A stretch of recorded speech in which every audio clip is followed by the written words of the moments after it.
Hi, my name is David, and I'm really glad that you're here.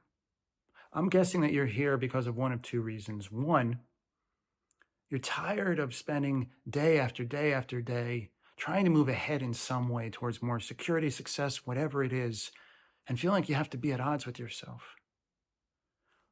Or two, I'm guessing that the pressure, the overwhelm, the things that have you worried are becoming so much that it's almost impossible to feel sane day after day after day. I'm all about one thing.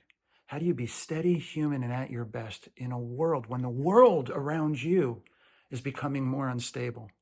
When the things that you care about and in a way lean on are changing in wild ways? Here's the thing. We live in a crazy world. You don't need me to tell you that, right?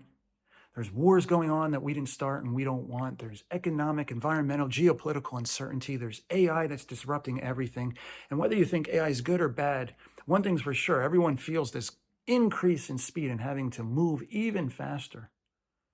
And there's all these big question marks about what it's going to mean for our society as a whole. Not only do you have to navigate that, plus the mouths that you need to feed, the bills you've got to pay, and the very life that it is you're trying and striving to live. But in how you do that, there's all this advice out there that's full of crazy contradictions that only add to the mess and the stress.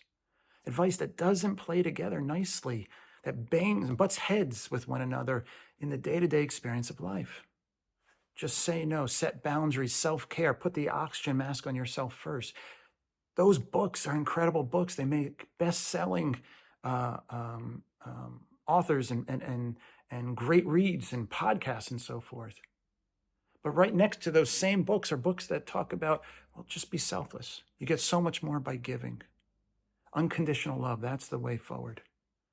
Or my favorite, just say yes to your dreams. Go out there, change the world, make it a better place, but just be and embrace what is. Which one of those do you apply? And how do you do that after you dealt with a day full of your inbox exploding, major problems that you had to, or fires at work that you had to put out, and coming home and feeling like, oh my God, I haven't seen my kid in the last few days? I asked people this for many years. I spent the last 10 years ruthlessly trying to understand, am I crazy here for feeling like this doesn't make sense? And to just continue forward, putting my head down and hoping somehow it's going to magically fit together isn't going to work. That's how I got in 2015. I hit a sobering point where literally applying the truths of our day, the best practices of our day, brought me to my knees, where it almost destroyed my marriage, my health, and my career.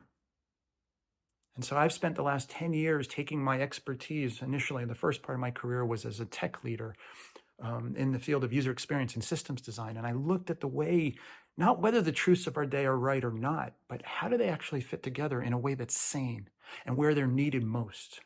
And I want you to consider the possibility that you have been sold a very, very convincing story that says, in order to move ahead, you have to be at odds with the version of yourself that you're striving to be, that you want to be, and that can actually have the greatest impact where it matters most, which is here and now. And I want you to consider the possibility that that's actually not true, that there is a different way.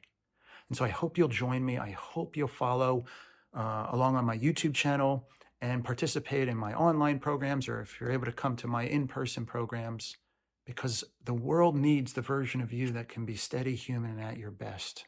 And that doesn't require you having to dig even deeper. It requires changing that story that I just mentioned and daring to consider a different way.